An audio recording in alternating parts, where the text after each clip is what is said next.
Hello, my friends, and welcome to today's episode of Stand Up, where I have the great Dr. Christina Greer of Fordham University joining me for another amazing conversation. I learn so much every time I talk to her. Today is extra special, and I really think you're going to love it. If you want to jump ahead, skip headlines and the clip show to listen to the conversation, it begins at about 32 minutes in today. But I hope you will stay because I've got a great clip show, a bunch of really good clips, and all of the headlines from the last 24 hours in news.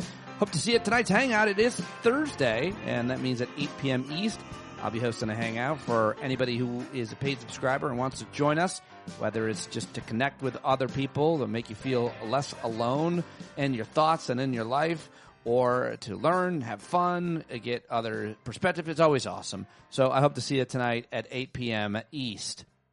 And keep those vitamin N pictures coming. Yeah, I was joking on Monday night at the Hangout saying that everybody's vacation pictures were bothering me. I meant like on social media and kind of people that I didn't know, and so on posting on Facebook or something. Please send me any vitamin N picture from any vacation or anywhere you went. No man-made objects in it, just nature, and that's how I like to open your day with every day's email for subscribers. Send them over and include the subject #vitamin N, and I also hope that it just motivates people to get outside and remember how important connecting with nature and touching grass really is. And now, here are your headlines from the last 24 hours. All right, well, the big meeting between the two authoritarians, one more authoritarian than the other, who wants to be like him, Trump and Putin, is going to be tomorrow, and right now, the situation continues to develop, but yesterday Trump had a meeting, a phone call with European leaders and Volodymyr Zelensky. And despite Russia's invasion impacting them most directly, European powers and Ukraine have not been invited to the Trump-Putin summit in Anchorage at the joint base Elmdorf. It's an Air Force base, I believe. There is growing alarm in Europe that the leaders from Washington and Moscow could emerge with an agreement disastrous for Ukraine and the continent's vulnerability to future Russian attack, but they seemingly had a good meeting. They said they had a good meeting with Trump. Trump said he rated the meeting a 10, whatever the hell that meeting means, but does it mean anything? Does his word means nothing? So it's going to be very important to see what happens tomorrow, but we won't know because we probably won't have notes from that meeting. So that's a big story yesterday. The Treasury Department temporarily had to lift a narrow set of Russian sanctions ahead of Trump's Alaska meeting with Putin so that Putin could apparently come into the country. I don't quite understand it, but allows Russia to make financial transactions that are necessary for him to visit. Yesterday, a judge expressed some skepticism about an unprecedented lawsuit, which the Trump administration is suing all 15 Maryland-based federal judges over a standing order related to deportation cases. The lawsuit, the latest escalation of the regime's war on the judiciary, according to NBC News, which has been marked by criticism of judges who have ruled against the government over Trump's bold and aggressive use of executive power. An interesting story, developing story to follow. And how about this one? The Navy and Air Force, under our authoritarian leader, are poised to cancel two nearly completed software projects that took almost 12 years and over $800 million combined to develop work initially aimed at overhauling antiquated human resources systems. The reason for the cancellation, officials at those departments say, is because they want Trump's cronies to get the money. That's right. Billionaire Peter Thiel's Palantir wants a chance to win this project, even though it was almost already done. Could amount to a costly do-over, according to 7 sources familiar with the matter. But those Navy and Air Force projects have just been canceled. It's crazy. That's a hard one to wrap my head around, but I wanted to mention that one. Also yesterday, the Justice Department sent out an internal memo directing employees not to use preferred pronouns in their email signatures. The memo, which was sent department-wide, says the directive is to conform with Trump's executive order, quote, defending women from gender ideology extremism and restoring biological truth to the federal government. That was the name of Trump's executive order. And so the Deputy Attorney General and cartoon villain Todd Blanche sends this memo out and says that your signature block, if you work in the Justice Department, should not have any kind of pronouns, motivational quotes, or gifts at all. So no fun at the Justice Department, and definitely no pronouns. Okie doke. All right, let's see. What else do I have for you here? Wrapping it up. Wildfires are raging in Spain, Greece, Turkey, Montenegro, and Albania amid a continental heat wave. In Alaska, residents of Juneau have been urged to evacuate after glacial melt caused a lake to overflow, threatening record-breaking levels on the Mendenhall River. And beach leaf disease, first observed in 2012 in Northeast Ohio, has made its way to 15 states and into Ontario. Scientists are racing to stop the disease from damaging forests, something that we'll have to talk about. I have to ask Kevin Richburg about that at tonight's Hangout. All right, those are the headlines that I've gathered for you here today on Thursday, the 14th of August, and now it's time to get to your clip show. Got a lot of clips for you, so let's jump into it. Let's start with a couple of clips from the mayor of Chicago, Brandon Johnson. Again, like running amok around this country, shredding our Constitution. He's dangerous. We have seen this before. And inch by inch, he continues to see what he will get away with. I wish it were just a joke. He's one. But it's antithetical to what we're actually working to accomplish here. This is not just about Mayor Brandon Johnson in this moment. This is about one nation that he is working overtime to divide and conquer. Yeah, well said. Well, this reporter wasn't done with the mayor of Chicago and kept talking. Kind of rude, I guess, but Brandon Johnson decided to handle him. You're the one. Thank you. Let's move on, please. All right. Thank you, Ed. Who is not keeping the people of Chicago safe. All right, we're going to go to the next question. Thanks. What do you say to Donald Trump? How did you feel when Donald Trump called you incompetent? What did you feel? All right, he just addressed this. Thanks. Please answer that question. If you would. Okay, fine. Since you are begging, I do believe that Donald Trump is intimidated. I think you're begging. No interruption. So let me just answer that. I do appreciate you begging. So I will just say it like this, that the president has always been intimidated by the intellectual prowess of black men. And so, of course, he would speak in those petite and puerile terms because he's small. Oh, I love it. I just love the way. I don't know if I love Brandon Johnson, the mayor of Chicago. I don't know much about him, but I do know that I love what he just said. So thought that was really great. All right, here's George Conway, the former, the conservative constitutional lawyer, and he was on, I think, MSNBC yesterday. What we have here isn't traditional conservatism. It isn't traditional republicanism. It is authoritarianism, but I think a better word for it, as I think about it, one that more people can understand, is gangsterism, thuggism. We don't have Ronald Reagan anymore. We have Tony Soprano. He's holding people up, threatening them, bullying them, doing things that are beyond his legal power to do. And that scares people. It makes people pay protection money. We see Harvard possibly knuckling under to pay $500 million. We see these chip makers who are essentially saying, okay, take money from us. And we see the intimidation of people who have had the courage, like Miles, to speak out and criticize the president. And there is no limit to how low he will go and what he will do to intimidate and to threaten and to assert power over things. I mean, the only way you kind of get around it is he focuses on something else for a little while, and then maybe you can be left alone for a bit. And that's the problem here, is people are doing this, are fighting back or not fighting back because they're behaving like they're in silos. The only way this stops is if people all get together, people of different stripes, people who are in industry, people who are in politics, people who are, in universities, get together and say, enough. None of us are going to give in to this. And that's how this ends.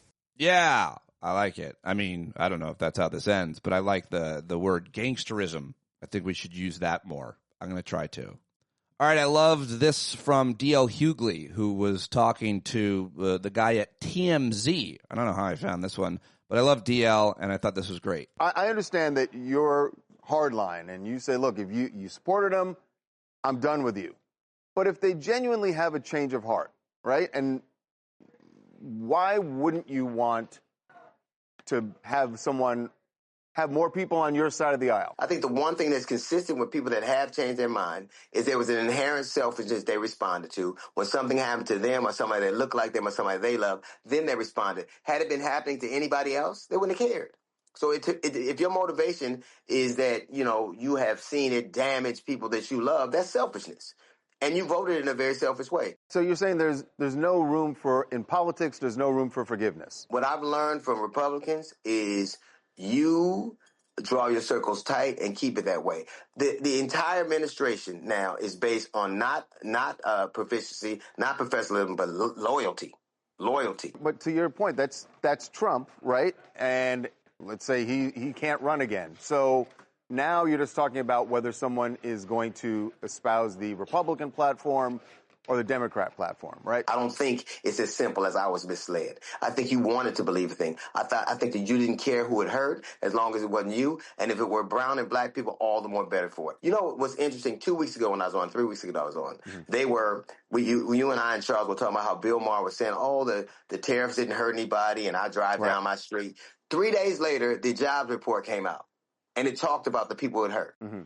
When he goes to D.C. and he takes over the city under the pretext that it is lawless, who does he use? He's attacking cities with black mayors. You helped do that.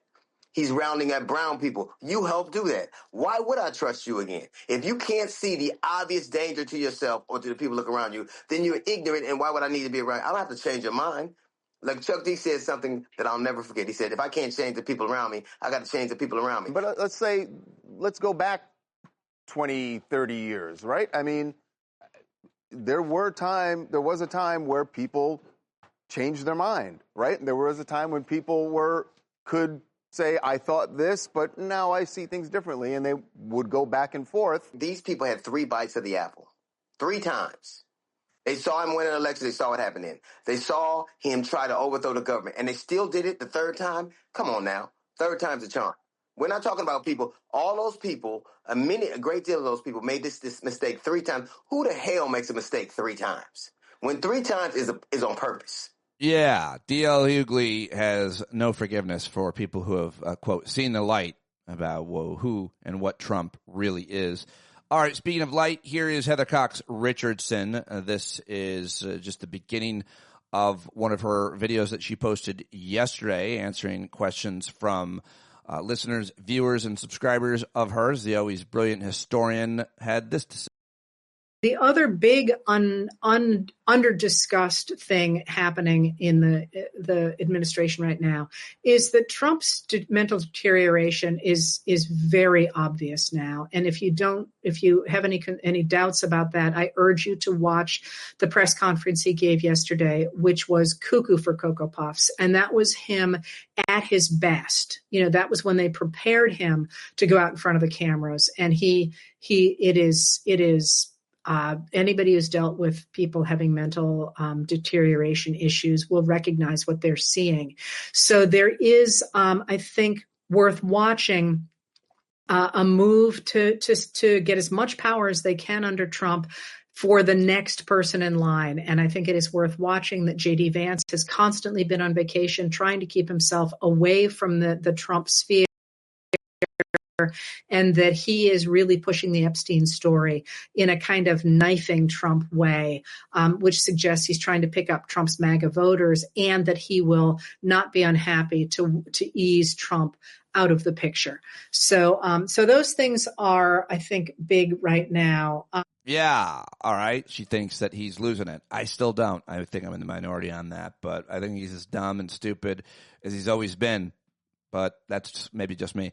All right, let's go to the governor of Maryland. Wes Moore was on Fox News yesterday with the black anchor that they have named, I don't know, but I think Lawrence something. Anyway, he's an idiot, and I don't like him at all. But here is Wes Moore, who I like a lot, taking him on. The fact that I still currently, right now, have men and women who are deployed overseas doing operations.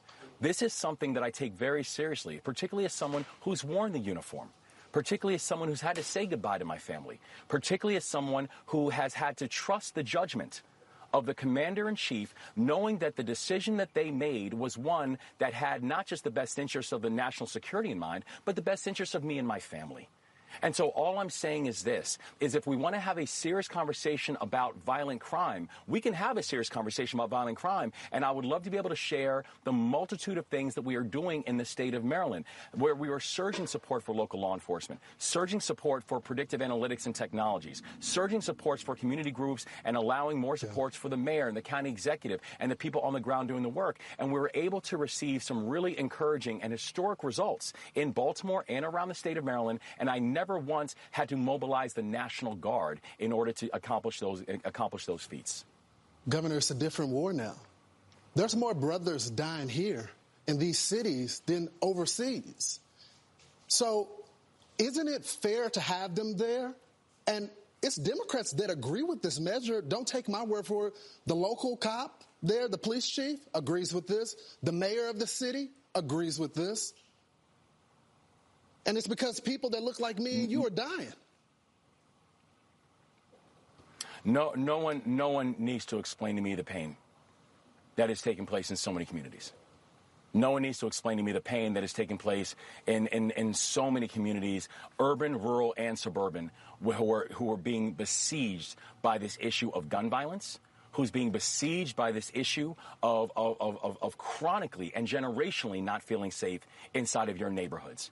And it's the reason that we have made it our top priority to make sure that people are feeling safe. But I can tell you right now, what people want more than anything in those communities is they don't want performative, they want performance. Right? They're not looking for someone to walk around with military fatigues and a big gun. They're looking for someone who actually understands how to make people feel safe and how to make people actually safe in their communities. Our National Guards are not trained for this. I'm very specific about my role as Commander-in-Chief of the Maryland National Guard, and we know the missions that they are trained for, and municipal policing is not one of them. So I'll tell you and so if we want to be serious about making people safe, let's actually do the things that make people safe. All right, there you go, Wes Moore. Good stuff. And then Fox News reached out to another black guy who had said what they wanted to hear. And this guy thinks that the problem with so many young people, the reason why there's so much crime, there isn't so much crime. It's down all over the place, apparently. But it's because we're not hitting kids enough. That's right. It's because we don't physically abuse them enough. And we have to bring back corporal punishment and begin to paddle kids again, because that's the only way they will learn. This guy is a terrible, awful person. What's the answer? I mean, I know you have your Jack Rural Foundation. You work with kids after school. But there's no substitute for a family. What can the government do? What can the culture do? How do we start this? It seems almost impossible. It starts locally. First off, in these schools. These schools have to start back disciplining kids. They took the paddle out of the school and everything collapsed. We got to get the paddle back, Rachel. Listen, corporal punishment is the only way when you have a knucklehead kid that's willing to rob you or me at gunpoint with a car full of kids or anyone else. All right. There you go. Just bring back the paddle. I don't know why we don't just bring back the paddle. And also on Fox News, another terrible clip for you to hear, and then I'll get back to some that are a little bit more satisfying. But this is a conversation about the New York City mayoral race, and I play it just because I called Brian Kilmeade out yesterday, and it's getting some traction, which I'm happy to see. He let his guest, Sid Rosenberg, refer to Zohran Mamdani as an animal and didn't even blink. Here it is. Curtis is on my radio show 3 times a week. He'll be on tomorrow. But there's no reason to believe right now, as sad as it seems, this guy's not going to win. Curtis has a very difficult battle. The fact is Republicans don't fare well in New York. Got to go back to Rudy Giuliani and Mike Bloomberg and Governor Pataki. That's a long time ago, Brian. And this guy's taking these boroughs by storm. I mean, it's not like he's just showing up. The enthusiasm for this guy is through the roof. Now, I agree with Scott. It'll come down to Mamdani versus Sliwa. But a betting man would have to take Mamdani in that. Cuomo and Adams will eat each other alive. Mamdani versus Sliwa. My heart wants Sliwa. New York should want immensely but right now there is no logical reason to believe this animal, he's an animal, is not going to win. And just lastly, I think people are just going to be afraid right now, but at the end of the day, Sid, I'm telling you, people are going to be petrified. Come November, they're going to make that change. They're going to make that change. We will see, because this is not a New York story. This is a national story. The next generation seems to like socialism, and I don't like that. Thank you. All right, Brian Kilmeade, the worst. I mean, I know that guy. He's always so friendly in person to me, and then he just allows for that. That's the temperature over at Fox News. Hit the kids. Zoran's an animal, and more of that. Here's one more upsetting clip. This is Tom Homan. It's very short, and you can't hear it that well. But he basically says that the President of the United States has no limits on his authority. The greatest nation on earth. Is enough for that, or do you think it would need to be longer? President Trump doesn't have a limitation on his authority to make this country safe again. There's no limitation on that. I mean, there is limitation on that. There should be limitation on that. There always has been. But, yeah, authoritarians generally don't have limitations. That's why we call them authoritarians. All right. Now, I like this a lot. This is very good. This guy's name is Roland Gutierrez. He is an attorney and a politician, member of he's a Democrat, but he is a member of the Texas State Senate since 2021. And, of course, he's talking about the gerrymandering issue there, and he's calling out the governor, Abbott, in a real, and the president, harsh way, and I am here for it. I like it a lot. I also love how he says, I don't really have much to say after his colleagues spoke, and then he says a lot. That's fun. Very fun politician-like thing to say, but it's good. It's worth it, so here it is. I don't know if I have much to say, quite honestly. I think it's already been said. What's happening down in that room right now is nothing but a scam and a sham on the people of Texas and the American public. And this bullshit president has done all this on his watch, and this governor has perpetuated this scheme. And so I didn't know what else to say that my colleagues haven't already told you. But as I walked up to the Capitol and I looked up at the flag that stands above it, I saw the star on that flag. And the flag used to mean something in Texas. It was symbolic for strength and independence. Yes. I'm pretty certain now that under the watch of Greg Abbott, that's nothing more than a one-star Google review. Because let's be clear, the facts are clear. We have a woeful education system, a woeful healthcare system, a woeful infrastructure system that couldn't even give people in Kirk County water gauges, 100-year-old technology and sirens. That never happened, even though it was asked in this very last regular session, and that bill was killed by the lieutenant governor. We have time after time asked them to fix the infrastructure of our rural communities, and Republicans have failed to do so. We have time after time asked them to fix the infrastructure of communities along the border, on communications, so that we wouldn't have another Uvalde. And time after time, we have asked for some basic common sense gun violence solutions so that a man doesn't walk into a Target, steal some cars, shoot down 3 people, and just, if you don't know, when the guy was arrested, he was naked with a Bible in his hand. Already shown to have countless mental health holds, and yet in this state, any mentally ill person or 18-year-old kid could access an AR-15. And that is why this state is broken. That is why we don't deserve any more than a 1-star review, because Greg Abbott and his friends have screwed us over and over and over again. And my message to rural Texas, you've been screwed more than anybody. And you keep voting for these fools. It is time we have real change and real issues. And much like my representative colleague, Senator Molly Cook, I'm not going to go back into that farce, into that bullshit room where nothing gets done today, because they would rather do Donald Trump's bidding. They would rather be Donald Trump's lapdogs than to do what is necessary for the people of the state of Texas.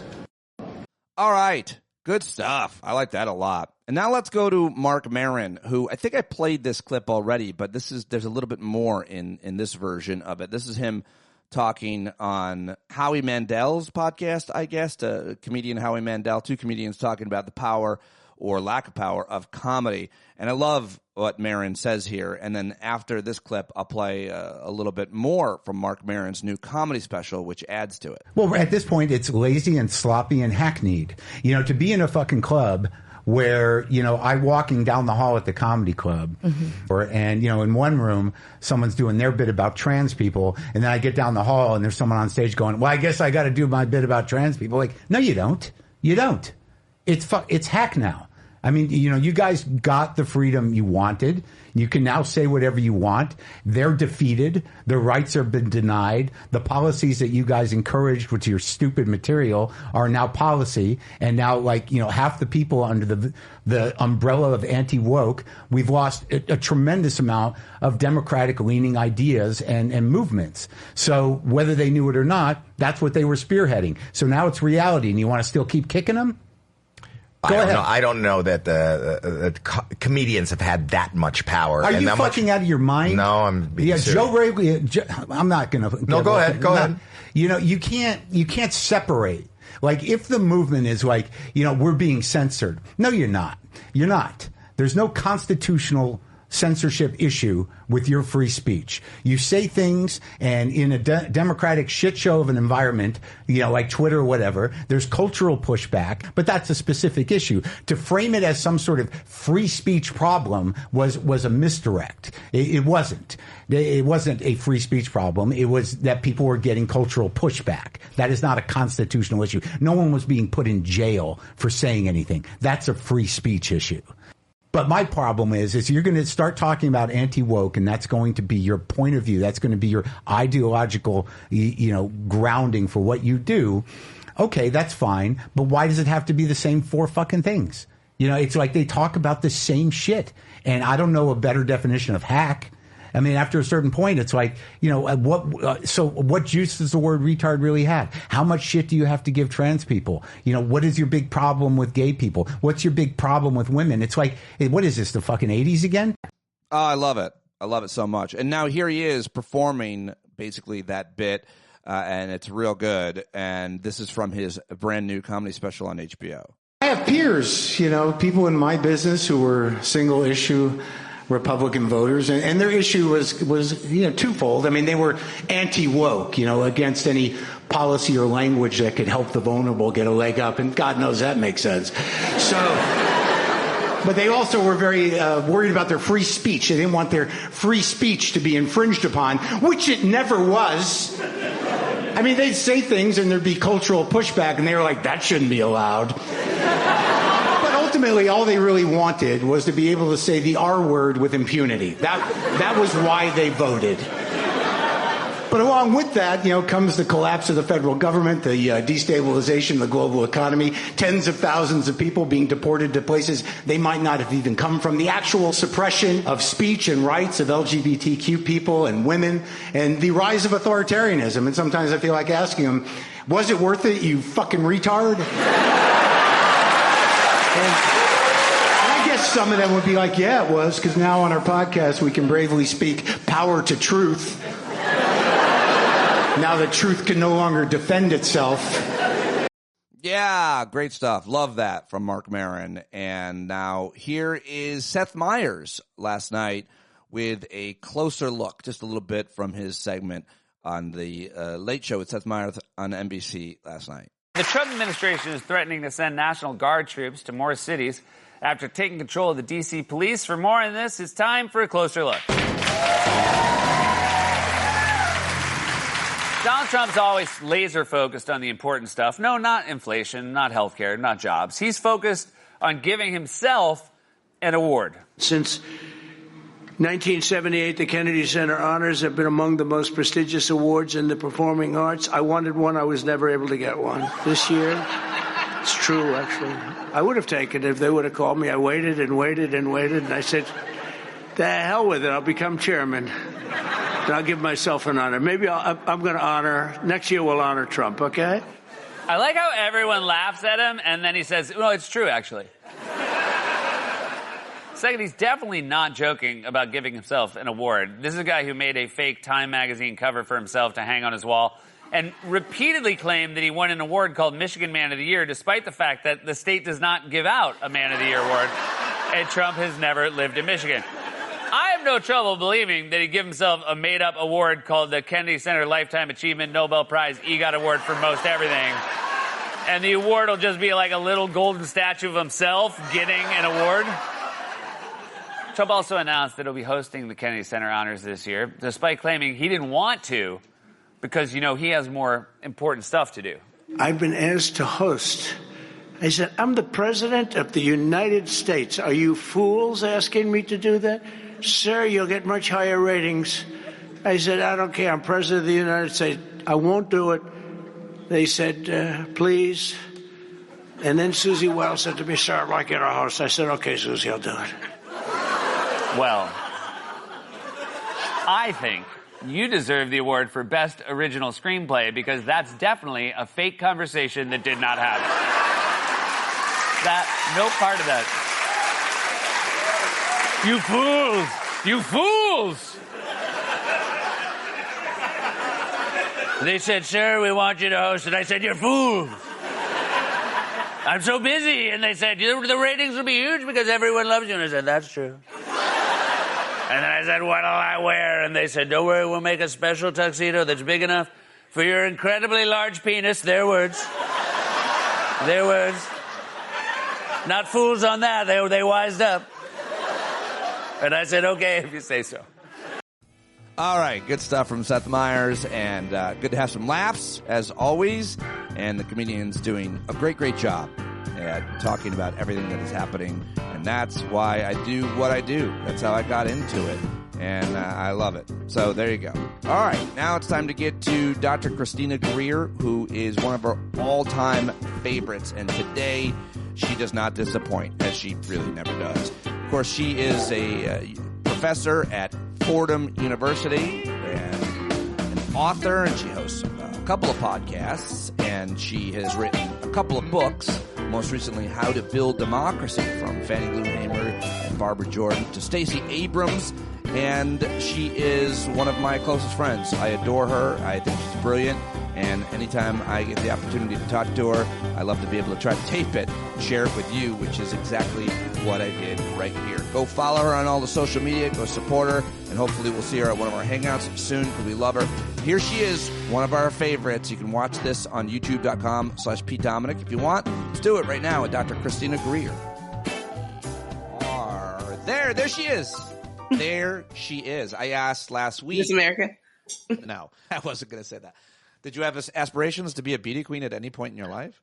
No, but I had a cotillion and I didn't want it, but bougie black people. So like my silent protest was I skipped my hair appointment. So my cotillion pictures, my hair is not like fully done.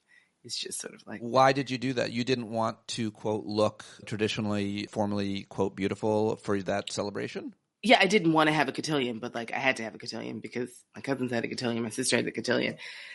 And, you know, you have to go to classes and like all the things. And so when the day of like your cotillion portrait, like your pictures that you have to do, you know, you get your hair and makeup done. And I like skipped my hair appointment. So like my hair was just like. What a rebellious, that's 16? Were you a rebellious teenager that way? Were you rebelling against your parents, against all things? Yeah, all the things. All the things. I was just like a rebellious teenager. But I didn't like this kind of black bourgeoisie performance that I had to engage in. Fair enough. Yeah, and I went to the classes and, you know, like my cotillion date was like the son of someone that my parents knew. You know, like that whole things that I don't subscribe to necessarily. But for the longest time, I could still do a curtsy and put my nose to the floor. Ugh. Wow. That's a thing they teach you to do? And so, like, there's some gender things that I didn't subscribe to. There's some, like, class things, obviously, I didn't subscribe to. There's some, like, black class things. Because, you know, for me, and, like, capitalism and black capitalism are still the same. So, like, that's, you know, I don't like Jay-Z. But, like, black capitalism is still capitalism. So I was, like, rejecting a whole bunch of that stuff and these gender norms and constructs. And, yeah, I understand, like, the history of it and the importance of introducing people to society. It comes from a long line of different cultures do it, but I just wasn't into it. Wow, shocking.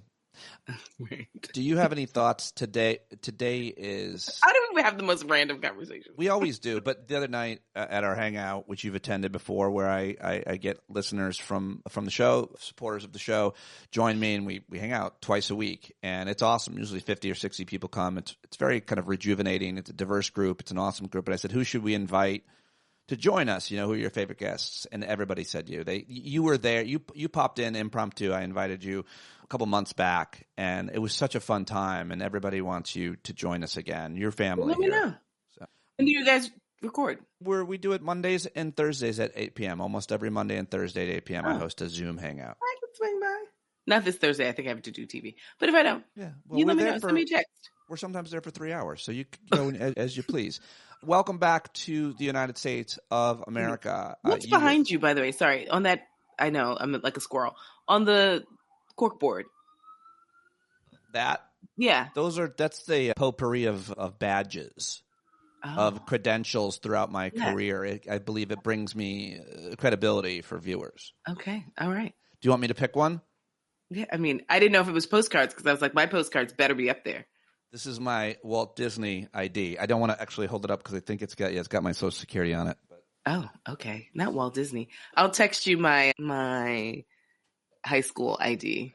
Because I actually had just gotten my hair cut, and it's sort of like, it looks a little bit like this. Let's see. Maybe you'll be impressed with this. Let me join that. This is my... Anita Baker? Anita Baker. What? I opened for Anita Baker at Radio City Music Hall. How? Listen, no offense, but they couldn't find like a black woman? I was on the elevator with her and other people, and I almost think they said it to my face, like, why are you here? I'm like, I don't know. My agent booked this. Like, you needed somebody. You got a badass agent. I think they might have thought I was black, honest to God, when they booked me. Uh-huh. I went out and I did a pretty good job, but in the audience, it was all a sea of black people in Radio City Music Hall and Bill O'Reilly sitting there. He's a big Anita Baker fan. Listen, men like Bill O'Reilly tend to like all things black on the low, but that's a different conversation. Is that right? Some of your listeners will know exactly what I mean by that. I mean, I think everybody does when you said it. Wait, oh my gosh. I apologize. Wait, were you thinking of Bill Maher just now? No, I'm thinking of Bill O'Reilly. Really? Yeah, okay. Bill O'Reilly from Inside Edition. Yeah.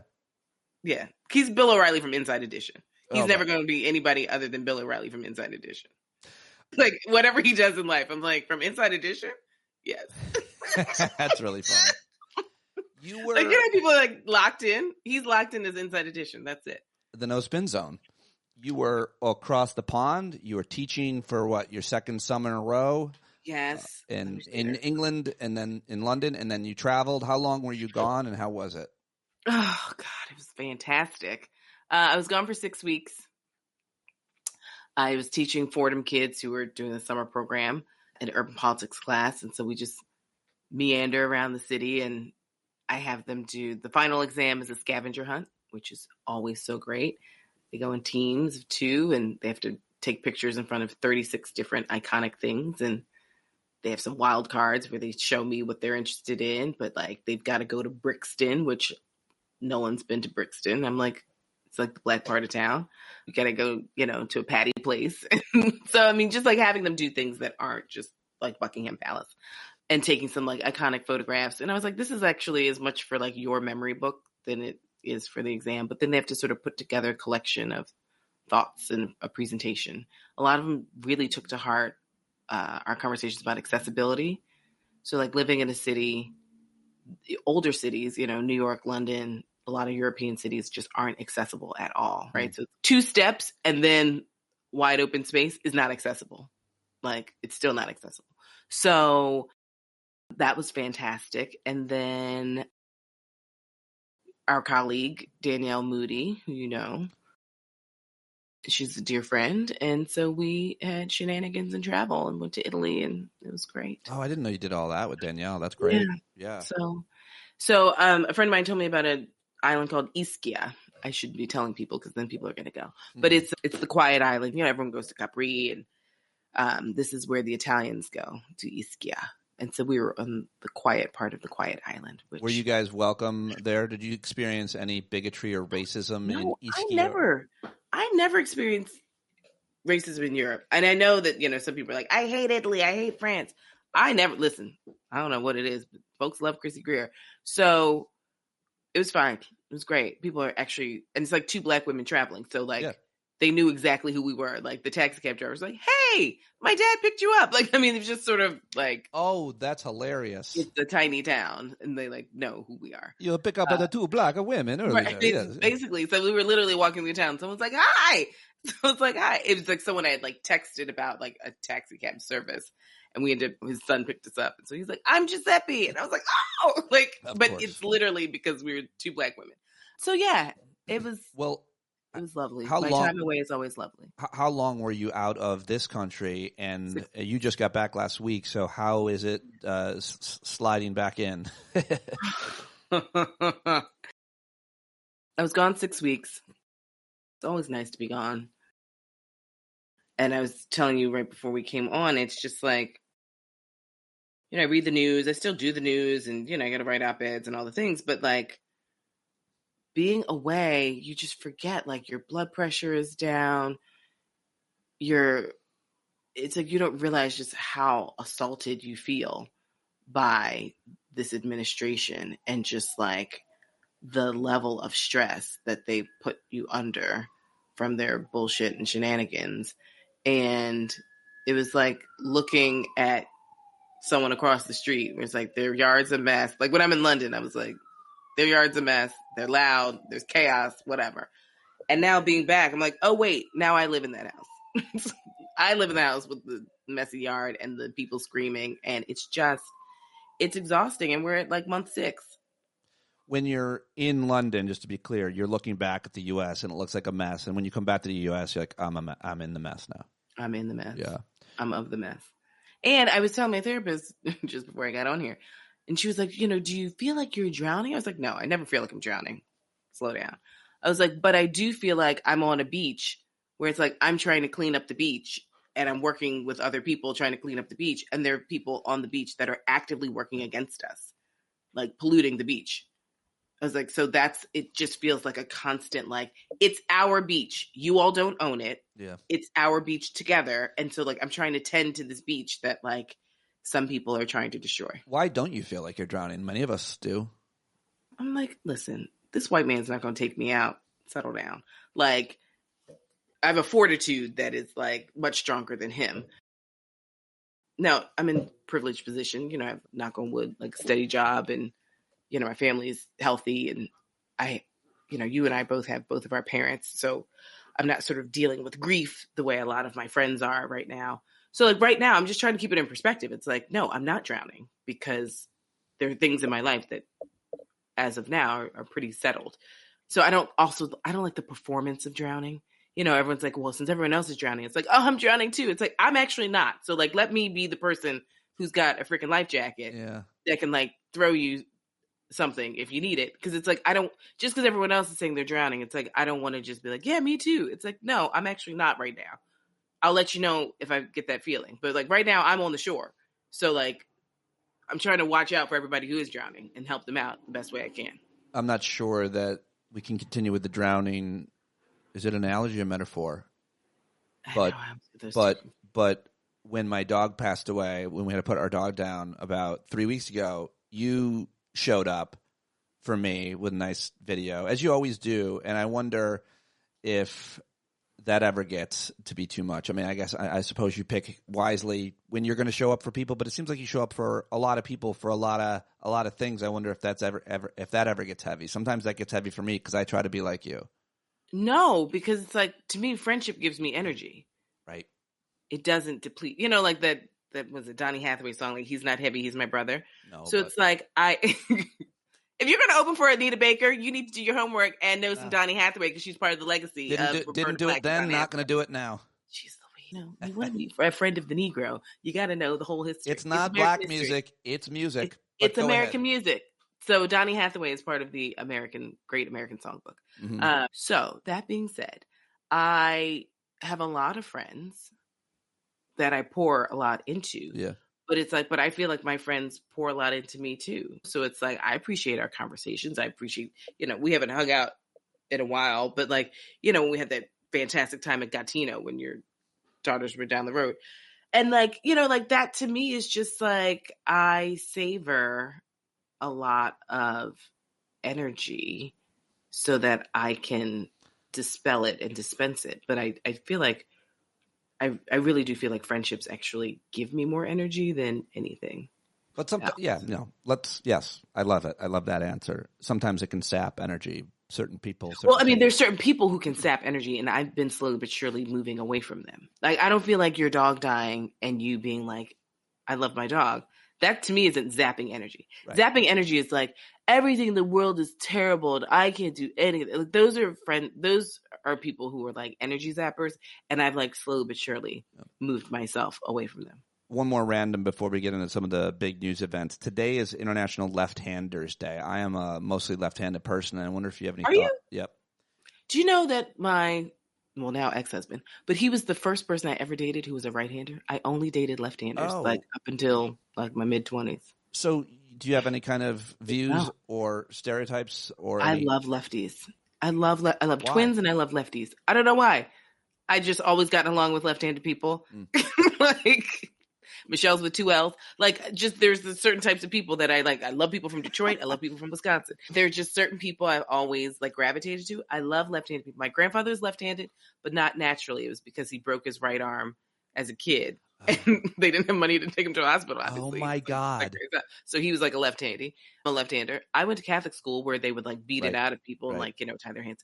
But then when I was in that terrible car accident, when I was in high school and I broke my right arm, I was a lefty for like a year. And every now and again, when I'm too stressed, I start writing with my left hand because it just kind of helps me shift the brain back together. You're supposed to do it. So like right now I can feel that I've got a lot of deadlines and like a lot on my plate, and it's starting to feel very intense. So what I'll do is like right now my mouse is right here on my right hand. I'm going to move my mouse for like the next week. My mouse will just be on the left side. Oh, I have that's to so just do interesting. On my left side, just to kind of recenter myself. So yeah, I love lefties. I'm glad I asked that. My brother-in-law's a lefty. I have 2 besties who are lefties. I always like first day of class, I'm always like, who here's a lefty? Who here's a twin? Like, for your students. Who here's from Wisconsin? Who here's from Detroit? I'm like, yeah, you guys are good. And also like, who's the youngest sibling? I'm like, who are the youngest in here? Being left-handed has allowed me to experience a certain amount of oppression and marginalization in my life. I'd agree. No, it's a right-hander's world.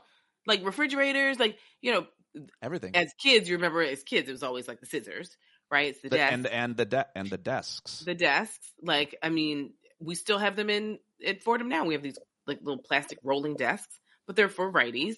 And I have in-class exams where you have to write. Yeah. So like, there's that. My brother-in-law is a lefty. So like when we go to restaurants, like he and my sister just kind of naturally, like he sits in a place where, he's like on the edge where. Yeah. I always have to sit at a restaurant. Yep.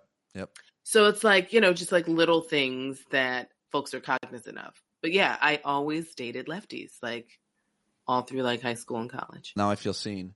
And like Obama's a lefty. Yep. Is Clinton a lefty? I hope not. I can't remember. I don't know. But like, there's a disproportionate number of American presidents who are lefties. I think he's ambidextrous. Okay. Well, I mean, also like I was ambidextrous after this car accident because for a long time I couldn't use my right. But then when the right came back, I was just doing both. And so yesterday I had to pick up some like big frames from my frame shop. And the guy was like, are you a righty or a lefty? And I was like, well, I'm ambidextrous because I was like, when I played sports, I was more lefty. So I was like, and so he's like, well, which one is your stronger arm? He's like, we can't get into like the history of Christina Greer. But he's like, which one can carry these 3 pictures to the subway? And I was like, right. But interestingly enough, it was my left that was the dominant. I'm also a touch of an odd bird, but here we are. Yep. Bird reference. Okay. So I guess one of the obvious topics I wanted to talk with you about is the attack on cities that are predominantly black. Specifically, we're hearing obviously about D.C. and Chicago and Baltimore, and he named them all. And this is not new, and it's arguably a distraction from the Epstein files like everything else. But also, I think this was also always part of of the plan, which is to occupy and militarize the police and cities. But it's not new, so I thought we could get a little bit of history here from you on cities where there are black folks and there is crime, and then they make it seem like it's worse than other places. And it's a complicated subject, but there's a pretty simple history here, and I wanted to get your thoughts on what we're seeing in D.C. right now and what we're hearing in terms of the rhetoric coming from Trump and plenty of other people in the administration, Republicans and his supporters. Yeah. So let's back up just a touch. After the Great Migration, the vast majority of black people from the South migrated north to cities. Now, keep in mind, the Great Migration is the largest movement of people within the country ever in the country's history. Millions upon millions of black people left the South to go to places like Detroit, St. Louis, Chicago, Pittsburgh, D.C., Baltimore, Philly, New York. And then obviously you have immigrants coming in to D.C. and New York, primarily Milwaukee. In the Eastern Seaboard. And so Milwaukee is the second wave from Chicago. Oh. So they went to Chicago first, and then they go up to Milwaukee. Oh. So, like these kind of second-tier cities, it's because they went to like a big city first and then kind of following job patterns and social networks. So that's why when I went to high school in Illinois, I was like, ugh, all these boys are so country. My mom's like, because they're all from Alabama and Mississippi, Chrissy. Like, that's where their families are from. Because I was like, Chicago's like so country. It's like, it is country because everyone's from Mississippi and Alabama. So cities become these spaces for black people. And we have certain cities that are like chocolate cities, right? So DC, which is like a majority black city. Baltimore, even though they have population decline, but like a incredibly large black population. There's certain, I wrote a paper on this a long time ago. There's certain cities that I call Neapolitan cities now where they have white, black, and Latino populations. The rise of the black mayor starts to happen in like the 70s. And then with Jesse Jackson running for the presidency in 84 and 88, we get the influx of the black mayor. So now we have black representation of black cities. And so they have a critical mass, and now they want to be represented by people descriptively who look like them and substantively who will possibly fight for issues. This also corresponds directly with the federal government disinvesting in cities when they have majority black populations and also black leadership. So where you have housing projects, white people no longer live in housing projects because that's where white immigrants used to live and sort of white people. When they become sort of majority black spaces, all of a sudden the federal government's like, I'm not paying for repairs. I'm not paying for upkeep. I'm not paying for these buildings anymore. So it's like, oh, well, black people don't know how to take care of these buildings. It's like, no. The federal government used to actually pay for all these things, and now they don't. Now that black people have them.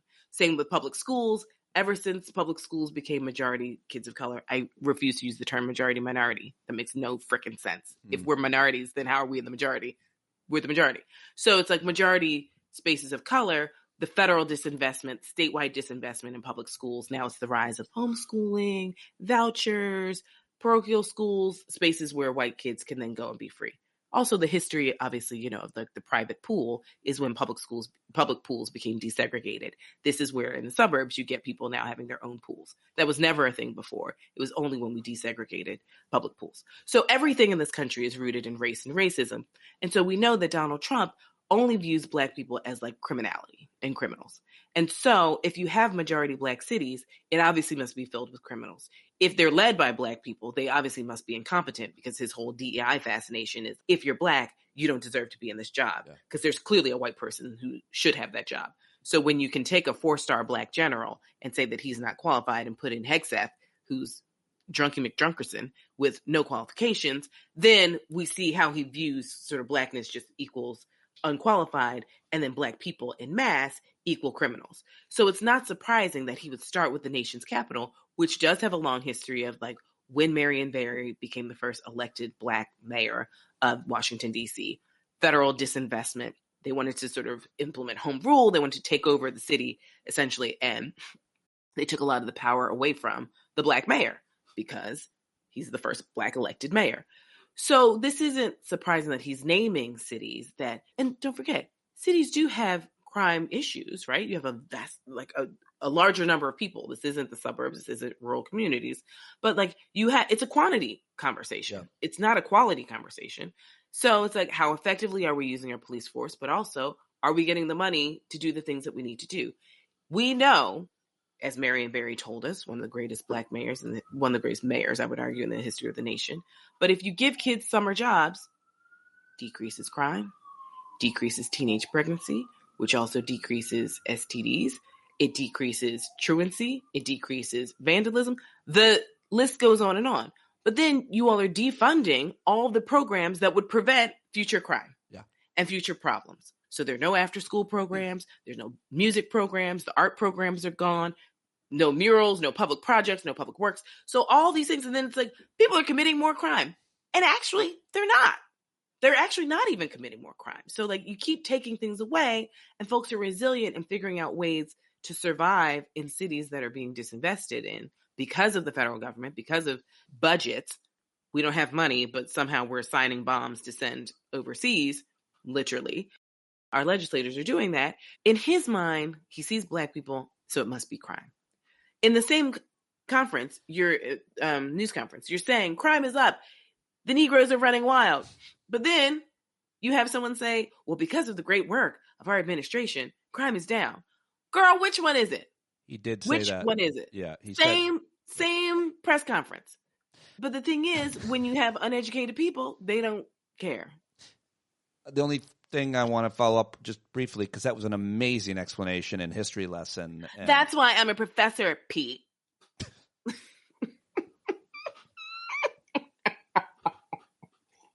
I wish you would do that on TV. I wish you would, like, in a serious moment on TV, like, great answer. And then, like, hey, that's why I'm a professor. That's because I'm a professor. I'm a PhD, dumb. Get into it. You said in his... Should I also bring my brass solo cup? Oh, interesting. It's a frat boy solo cup. Oh, interesting. Do you have just the one, or did you get a series? A friend of mine sent it to me because she said that I sometimes act like a frat boy. That's great. You said in his mind. It's important, I think, probably just to make sure that he wouldn't be able to get away with all that he does if it was only in his mind. It's in the minds of a huge percentage of Americans that Black folks are more likely to commit crimes or criminal, or cities and Black cities. And, and it's because they repeat those nonsensical stats that are based in nothing. It's just based in racism and the fantasies of white folks. And I mean, here's the crux. White people are desperately afraid that Black people one day are going to behave the way they've behaved. They're so afraid that Black people will one day treat them the way they've treated us. I don't think that white people don't consciously know that. No, but subconsciously, you do a lot of things for your subconscious. Yeah, no, it doesn't have to be in the frontal cortex, Peter. Right. It can be back here, and it can be passed down generation after generation. You are definitely afraid that one day we will actually behave the way that you all have behaved. And that actually, listen, you and I have both gone through divorces. You know that sometimes people preemptively behave in a way, and it's like, well, I know they're going to behave that way. It's like, no. You're going to behave that way. Right. That's why you're acting like this. But it's like, it never even crossed my mind to have that type of behavior.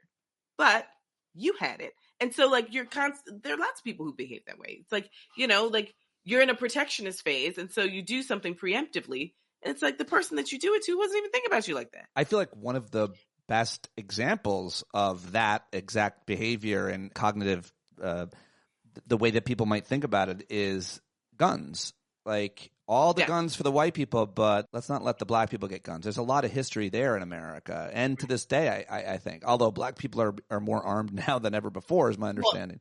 Well, because I think finally Black folks are like, wait a minute, these people are stockpiling guns because they think that we're going to, come in and, rape their women and children, not even thinking about y'all. And it's like, so we're actually sitting here as lame ducks because white folks are armed to the teeth. There is a gun culture. And so, there is a gun culture of Black people. But, my grandfather had guns. He was a hunter. He raised hogs on the side, and he would kill hogs and make money. I mean, when I, was in college, and I was like, I don't eat pork. My grandfather is highly offended. And he was just like, the hog put your mother through college. What do you mean you don't eat pork? Did he say the hog? The hog. Or hogs? He had said meant the hog. But he means, I know what he means. Industry, It's a hilarious way of saying it, though. The hog put your mother through college. Yes. And so it's like, and I think I told you, when we went to my grandparents' tiny little town, when we would arrive, everyone would call us the Yankees. Oh, wow. The Yankees are here. Did you see the Yankees are in town? And it's like, we're the Yankees. My sister and I are the Yankees. Because we were the Northerners. And, they didn't get many Northerners. But, yeah, I mean, growing up, seeing, there is a gun culture because there's a hunting culture, but like, my grandfather he also knew that the Klan, it was real. So like he wasn't going to sit there as like a lame duck. And I think more and more Black women, especially, they're gun clubs now. And I have a lot of friends, fancy JD, PhD friends who now have permit carry licenses. They've gone to the gun range. I am very afraid of guns just from growing up, and it was like drilled into my head to never, ever, ever touch my grandfather's guns because, of course, he didn't keep them locked up. He kept them leaned across the wall. You don't have time to unlock some shit if the Klan decides to come. So he never kept them locked up. But like as a child, it was like ingrained. Like, don't you touch it? Don't you look at it? Like, so I just have a very real fear. Would you go shooting with me? If I take a class, like I wouldn't just go like, hey, let's go out to the backyard. Like, well, I have a very do you have a license to like? I don't own any guns, but I have a very, very close friend, maybe even family member, who is captain gun safety and Well, I think I need to take a class. I mean, I need to get over sort of my fear of guns. I think it would be wise. I don't think I need to like get a permit, like a carry, but I think I need to at least just hold one and like get over the fear of holding one, and also just know that like know what kickback feels like, know how to load one in a jam, like. I do feel like at this point in time, I bring this up with my students every semester because I'm like, Fordham hasn't given me an adequate answer to this every semester. Because I'm like, what's our active shooter plan? I was like, it's only a matter of time, sadly. I know we live in a city, but like shit gets real. I don't know what the plan is. I don't know where we're supposed to go. We're in a vertical campus. So the plan seems to be a very detailed plan for the people who are at the Rose Hill campus, which is big and lots of buildings. But I was like, we're in one building. So, and we've got these flimsy plastic desks on wheels. Like, what's the plan, Stan? And the thing is, it's like, I didn't grow up with active shooter drills, but my students did. So I was like, you all know way more than I do. I was like, our doors don't lock. We got windows. Like, what happens if we hear some shit? Like, where do we go? What do we do? And also, you all are over 18. Do I stay with you? Am I the captain of the ship? Or is it like, hey, good luck, Pete. I gotta go. Like, I don't know what my responsibility is. Like, there's if you hear gunshots, there's just going to be a puff of smoke and a cartoon scram sound effect. There goes Chrissy. It's like, deuces, you guys can, I mean, like, I don't know, but here's the thing. It's like, depending on the semester, I've had students in wheelchairs. Like, I wouldn't leave them. Like, what is our plan together, collectively? I've had a blind student, so it's like, I've had a lot of just different types of students. So anyway, I know getting back to the lesson, which is the historical blaming of crime on Black people in Black cities, and what we're seeing now. Again, it does seem like it's a distraction from the Epstein files. Everything is, but let me walk on the roof. Why did he walk on the roof? It's just like that's another distraction. It's like let me just walk on the roof so we could have a 2-day story about me walking on the roof. Yeah, and why? Like at the end of the day, dude, y'all were friends for damn near 20 years. I guess pictures on pictures. We've been hearing this. A lot of Black folks that I talk to most about this issue are saying, we're not going outside. We're not protesting. This isn't our fight. We did it all. We're exhausted. And I totally hear that and get it and don't blame anybody, people of color for sure. And I've done everything, I certainly can to motivate white folks to do what we're supposed to be doing. But he's targeting Black cities. So we could talk about undocumented folks and immigrants. Obviously, they're terrified and being targeted. They don't want to go to work. I think most Black folks probably are not afraid to go to work necessarily. But if he's targeting Black cities by militarizing the police and so on, what are they supposed to do? What are Black folks in D.C. supposed to do in all these other cities if this is going to be the way forward? And by the way, and just add this to your answer, I don't know if you saw this, but this is pretty fucking horrific or just expected. The recruiting campaign for ICE, the slogan that they put out on social media in government handles is, quote, preserve our culture. Join ICE. So listen, it's in the works. But isn't that what we told y'all? But everything was telegraphed. Everything was written down. It was actually in a booklet called Project 2025. Now, to answer your question, Black people said we needed to rest. We didn't say we were leaving the fight. We were just saying you guys need to figure out your role in the fight. So, like, yeah, Black people will, en masse, get back into it in various ways. But I think the real crux of the problem is a few things. One, white people, I keep saying this, I say it every time I come on here, until white people understand the capacity of white people, we are not getting out of this. Until white people understand that this is not a sprint, it is a marathon. And just because you went to 2 protests and like one thing, it's like, I did it. And it's like, you didn't do it. The Civil Rights Movement was 60 years before we get the Voting Rights Act, Civil Rights Act, Immigration Act, Housing Act. So it's like the cognitive dissonance that white Americans have about their role, not just in getting this man in power, not once but twice, but also now removing him and trying to undo some of this horrific policy. It's like, until white people understand that, and I'm talking about the bad ones and the good ones, especially the good ones, we're not getting out of it. Because it's like, he said all of it during the campaign. He's like, I can't be any more clear. Let me have a rally. Let me say it all. Let me write it down. For those of you who don't like to listen, let me write it down so you can read it. Obviously, he's not writing it, but like, I'll put it in chapters. Yeah. I'll put it in sections for you. So whatever kind of thing that you're into. And the problem, Pete, is that I talk to far too many good-meaning white people who are like, this is horrendous, yada, yada, yada. But ain't no but. Ain't no but. There is nothing that is happening where there's a slight but. No. You have to, either you're all in, either you're with me or you're against me. And so in this idea of like, well, we're Black people, we always are here, okay? So whether we're in the streets or like doing things behind the scenes, we get it. But we also get this country, and we've told you all 1 billion times that this man was serious. He was serious as a heart attack. And so whatever happens when we get to the point when we have to sort of rebuild, and that's going to be a whole nother fight, because some people just want to go back to the way things were, and other people are going to try and envision something new. We're not even there yet. We just got to survive this point. And this point is Black mayors are going to be in an impossible position because he's a bully, and you got to negotiate with him to a certain extent. Part of the conversations in New York, it's like Zohran Mamdani, like, I've told him this to his face several times. Your policies are interesting. I think they're equitable. I think they're admirable. I think that they could maybe work under a Biden administration. I don't see how they work under a Trump administration when you know that we're going to have money taken away from us purely because you're Muslim and you're saying progressive ideas. Yep. And we are a majority city of color. So it's like, how does this work when we don't have any money?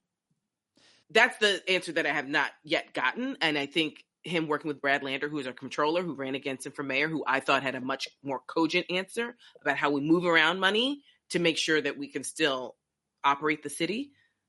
Luckily for me, Zohran Mamdani and Brad Lander have chosen to work together. And I think Brad Lander will be a very influential and instrumental person in his administration, formally or informally, but as a controller who understands money. But like, we're dealing with a man in the Oval Office who's on a revenge tour. Yes.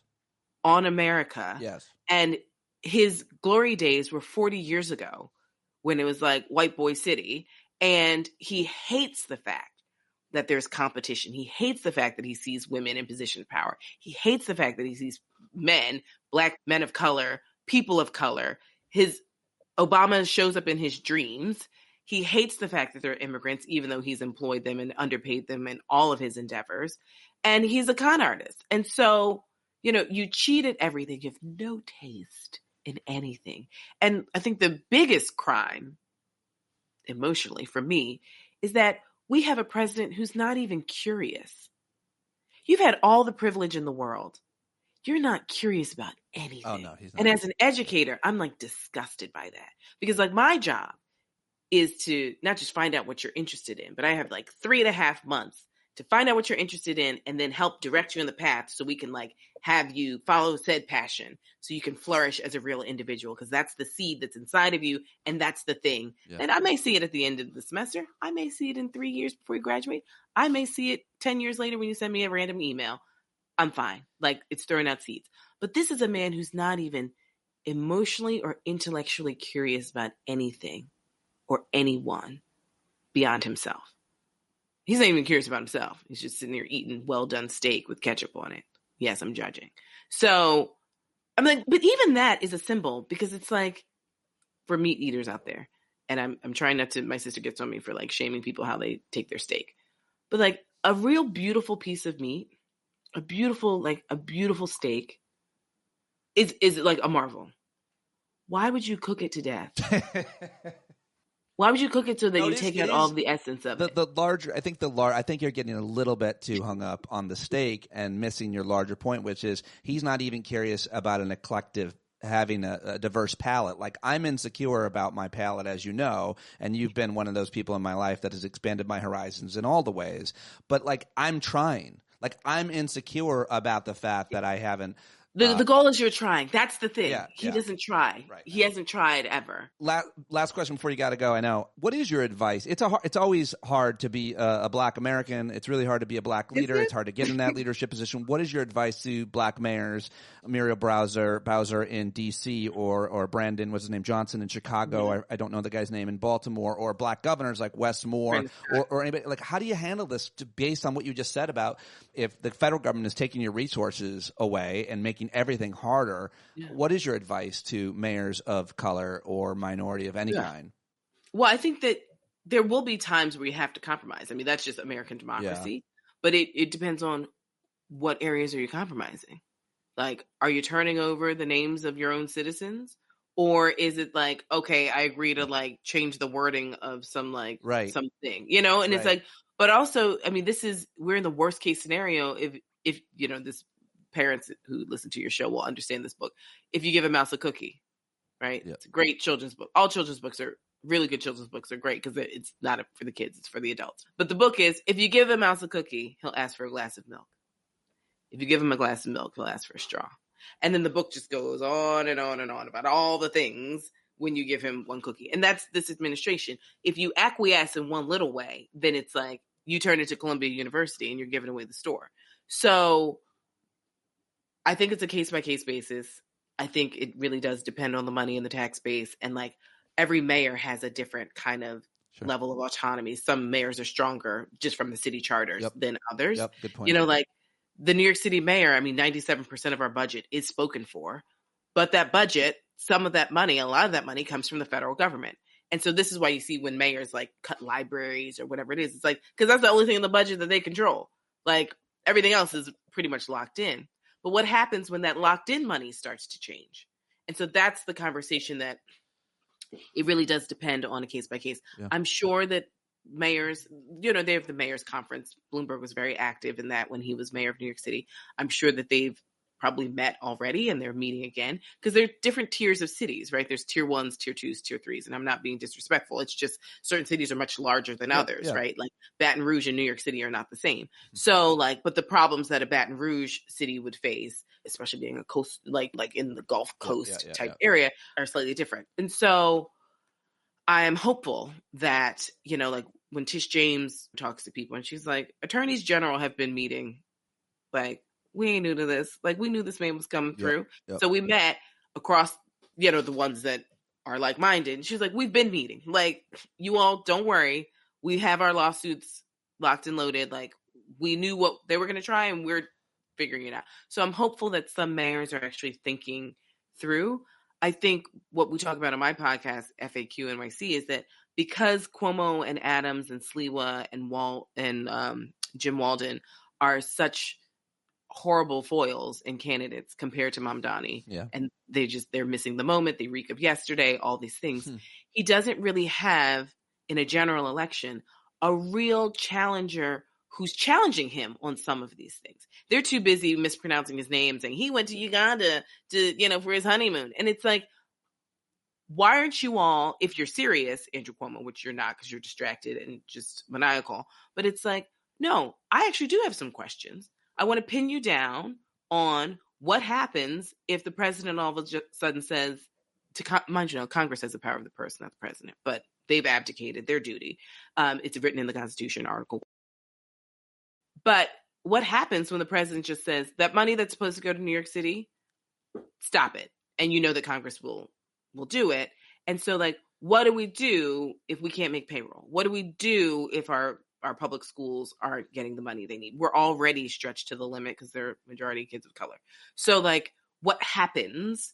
Where's our power? Do we go to Albany? Yes, Albany has a Democratic governor and like a Democratic legislature by and large, but like that could change too. So like I want this general election conversation to deal with those types of scenario plannings, not the fact that Cuomo was like, he went to Uganda and that country has anti-LGBTQ plus policies. I was like, so does this one. Guess what? This one likes to sign bombs and send them to go kill women and children. So, like, if we're talking about countries with problematic histories, like, slow down, dude. He went home. Calm down. So, I think that we're missing an opportunity to have hard conversations before November 4th in New York City. Well,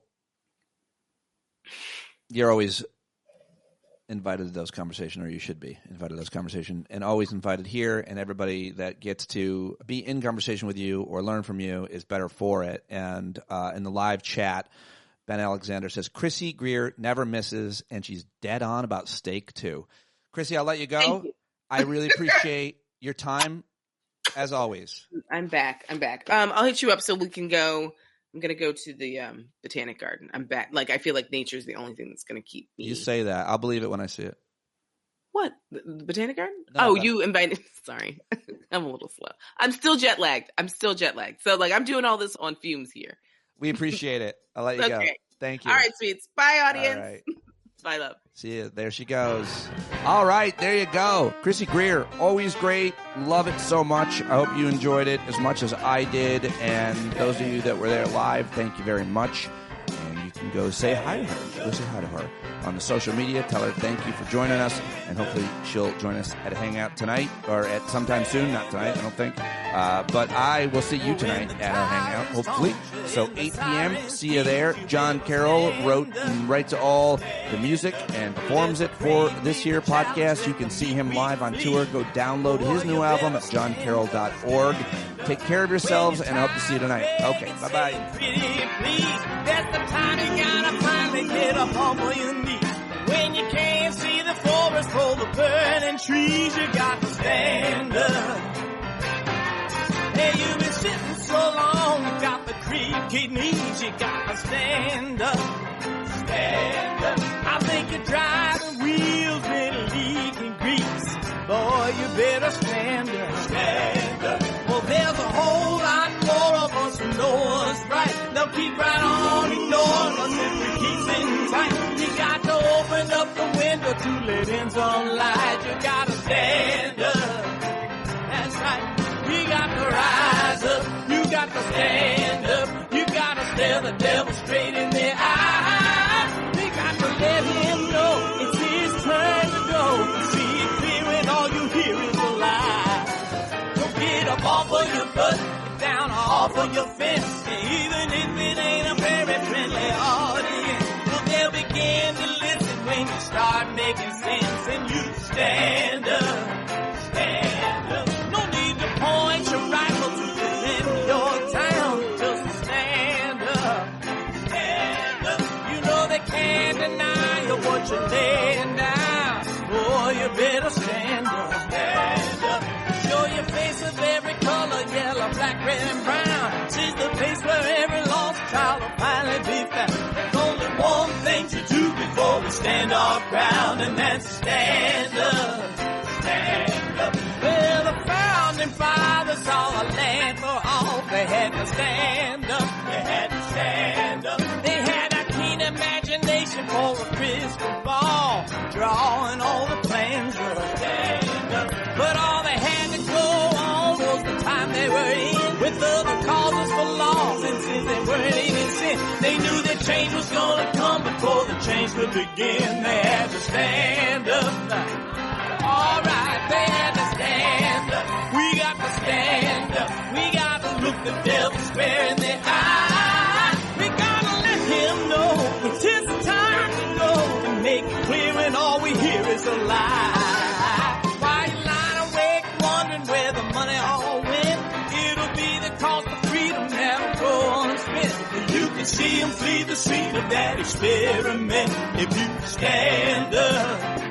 Alright, we got to speak up, we got to reach up and raise your voice in every way you know how. Don't be toes up, you got to show up. Ain't no better time to do it but now. No need to pledge allegiance to no wanton tribe. Rise up, show obedience to the voice inside, and listen well and it'll tell you not to run and hide. It says stand